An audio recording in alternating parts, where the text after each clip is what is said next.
नमस्कार दोस्तों, स्वागत है आपका हिंदी नॉलेज शो में। तो दोस्तों, मतलबी ऊंट पहाड़ के नीचे आ ही गया है। यह बात मैं क्यों कह रहा हूं?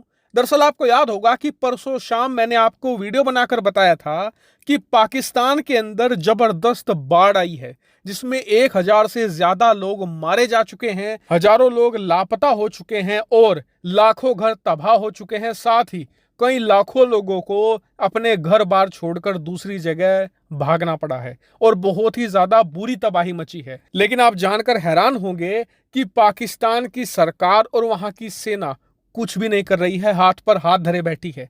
यहां तक कि आज पाकिस्तान की सेना ने एक वीडियो जारी किया है जिसमें उन्होंने ये मांग करी है कि जो पाकिस्तान के लोग बाहर रहते हैं, कोई यूरोप में रहता है, अमेरिका, कनाडा, इसके अलावा मिडिल ईस्ट के देशों में रहते हैं, आप लोग आगे आइए और पाकिस्तान के लोगों की मदद कीजिए, हमें आप पैसा दीजिए, खाने पीने की चीजें प्रोवाइड कराइए। ये हालत है पाकिस्तान की। और आपको बता दूं कि इस बाढ़ की वजह से जो खेती बाड़ी थी वो पूरी तरीके से तबाह हो चुकी है।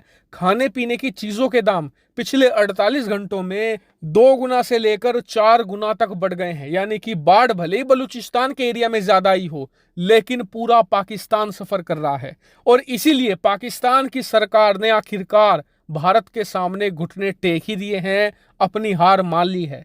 दरअसल आपको याद होगा कि जब भारत ने धारा 370 हटाई थी कश्मीर से, तो पाकिस्तान ने तैश में आकर भारत से व्यापार करना बंद कर दिया था। हालांकि इससे भारत को ज्यादा नुकसान नहीं हुआ, नुकसान पाकिस्तान को ही हुआ, क्योंकि भारत से व्यापार बंद करते ही पाकिस्तान में बहुत सारी चीजों की कमी होने लगी थी, जिससे कि उनके दाम बढ़ने लगे थे। लेकिन कश्मीर पर अपनी बौखलाहट निकालने के लिए इनकी सेना सरकार ने यह व्यापार अब तक बंद करके रखा हुआ था। लेकिन अब से कुछ ही मिनटों पहले खबर आई है, स्क्रीन पर आप देख सकते हैं कि पाकिस्तान की सरकार ने भारत से व्यापार के रास्ते फिर खोल दिए हैं। और बताया जा रहा है कि इससे पाकिस्तान को 2 बहुत बड़े फायदे मिलेंगे। पहला फायदा तो यह है कि भारत से जो सामान खरीदेंगे वो इन्हें सस्ता पड़ेगा। क्यों? क्योंकि भारत से पाकिस्तान के बाजारों की जो दूरी है वो बहुत ही कम है।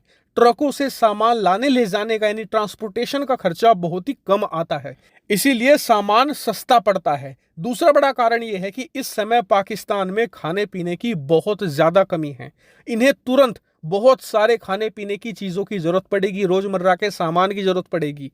ऐसे में भारत पाकिस्तान के बिल्कुल करीब है, बराबर में ही है, तो ऐसे में सामान जल्द से जल्द खरीद कर पाकिस्तान पहुंचाया भी जा सकता है। इसके अलावा एक तीसरा कारण भी है, वो भी आपको बता देता हूं। दरअसल पाकिस्तान की जो नई सरकार है वो पिछले कई महीनों से चाह रही थी कि उन्हें कोई बहाना मिल जाए भारत के साथ व्यापार खोलने का, क्योंकि अब पाकिस्तान को दुनिया भर में ऐसा कोई देश नहीं मिल रहा जो उन्हें उधार में सामान दे सके। सबसे वो उधार ले चुके हैं और अब उन्हें आगे सामान तभी मिलेगा जब वो पुराना उधार चुकाएंगे। और इसीलिए आपने देखा होगा कि पाकिस्तान के अंदर वहां के जो मिनिस्टर हैं पिछले कुछ महीनों से कह रहे थे अपने लोगों से कि चाय पीनी कम कर दो, कागज का कम इस्तेमाल करो, पेट्रोल डीजल कम फूको। इसका कारण यही था कि इन्हें ये चीजें मिल नहीं रही थी, जिससे पाकिस्तान में इनकी कमी हो रही थी। लेकिन अब जो ये भयानक बाढ़ पाकिस्तान में आई है, इससे सरकार को बहाना मिल चुका है भारत से व्यापार खोलने का। और इसीलिए मैं वीडियो की शुरुआत में कह रहा था कि मतलबी ऊंट पहाड़ के नीचे आ ही गया।